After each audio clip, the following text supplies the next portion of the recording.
So the repeal of Section 337A holds great significance for many across the social and religious spectrum.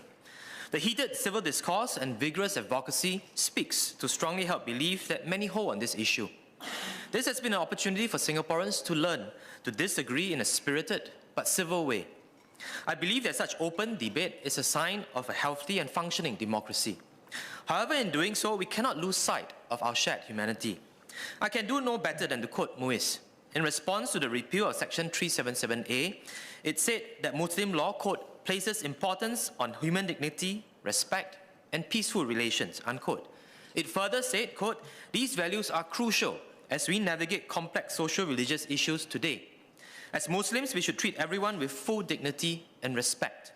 Everyone, regardless of their sexual orientation, must feel safe in our society and institutions.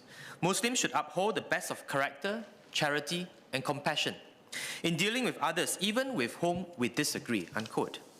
I believe these statements apply not just to those of the Muslim faith, but to all of us. As we continue to engage on discrimination against the gay community and discrimination of any form, I hope we continue to treat each other with dignity, respect, and kindness. In doing so, we cannot shy away from having conversations with people whom we do not identify with. We need to continue the dialogue on issues affecting the gay community with the intent of achieving progress for everyone. For the gay community, the repeal of Section 377A is the correct thing to do. It is correct not only because of the likelihood of success of any court challenges. It is the correct thing to do because gay Singaporeans deserve, like any other member of society, not to be criminalized for their private behavior. The repeal of Section 377A is a positive step towards making Singapore a more equal and inclusive society. We should recognize and thank the collective effort of activists and organizations over the years to raise awareness about the challenges that the gay community face and foster acceptance of gay individuals within our society. We need to continue to have conversations about this issue as our nation progresses. So I have 3 points of clarification on both bills. My first point is on the treatment of prior convictions under Section 377A. In his National Day rally speech, when he announced the intended repeal of Section 377A, PM Lee said he believed that the repeal is the right thing to do and it would provide relief to gay Singaporeans. Minister Shanmugam has also said that it is wrong to continue criminalizing the sexuality of gay Singaporeans and what they do in private. Nobody, he said, deserves to be stigmatized because of their sexual orientation. So repealing 377A and removing their plain is the right thing to do. If the continued stigmatization of gay Singaporeans is wrong, then the continued stigmatization of gay Singaporeans because of their record of conviction under Section 377A must also be wrong. Under the Registration of Criminal Acts, an offence under Section 377A is a registrable crime. Any criminal record of conviction under Section 377A will become spent after a crime-free period of 5 years.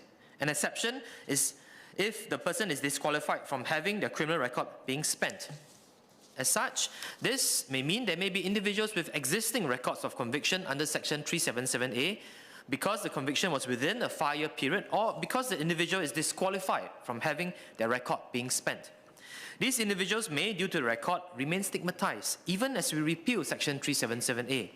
Can Minister clarify if there are any individuals with existing records of conviction under 377A and who has not been spent? Can Minister clarify how these prior convictions will be treated? My second point is about support provided to students of diverse genders. The repeal of Section 377A sends a strong message against the discrimination of gay Singaporeans on the basis, again, of their private behavior.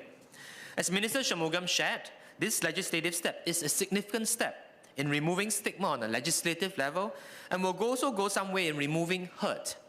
However, discrimination and stigma do not just exist in abstract policies. Many individuals of diverse gender face discrimination, stigma, and hurt in their day-to-day interactions in the community and even with their closest loved ones. These challenges can be especially daunting for young students who are just starting to build their identity and navigate their teenage years, which can already be a stressful experience for anyone.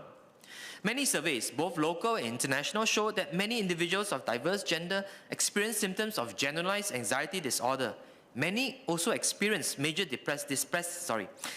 Many also experience major depressive disorder and engage in self-harm. Our teachers and counsellors in schools are a first line of defence in identifying students who may be struggling from such stresses and challenges. They are also well placed to facilitate appropriate intervention. Can ministers share what support has been or will be extended to such students? In particular, what role will teachers, counsellors in school play in identifying students of diverse genders who may be struggling and extending such support to them? My final point is on the new Article 1561 in the Constitution. It enables the legislature and the government to define, regulate, protect, safeguard, support, foster, and promote the institution of marriage. In the explanatory statement, examples of such activities included housing preference and financial benefits for married persons, and education and media policies that promote and safeguard the institution of marriage. As we encourage marriage, I hope we do not discriminate against single parents, whether they are unmarried, divorced, or widowed. I'm glad Minister Masagos provided some assurances on this during his opening speech that single parents will not be left behind. Indeed, increased support for single parents is one of the main recommendations in the White Paper on Singapore's Women Development, published this year by the government. I've raised recommendations on housing policies to ensure single unwed parents and their children will have a roof over their head. I've also asked for single unwed parents to receive the parenthood tax rebate, the working mother's child relief, and the cash component of the baby bonus. It is a whole suite of parenthood policies that exclude and discriminate against single unwed parents. There is a lot more we can do. Can Minister confirm that even as the government takes steps to define, regulate, promote, safeguard, support, foster, and promote the institution of marriage, we will also continue to review our policies to ensure that single unwed parents are adequately supported? So notwithstanding these clarifications, I stand in support of both bills.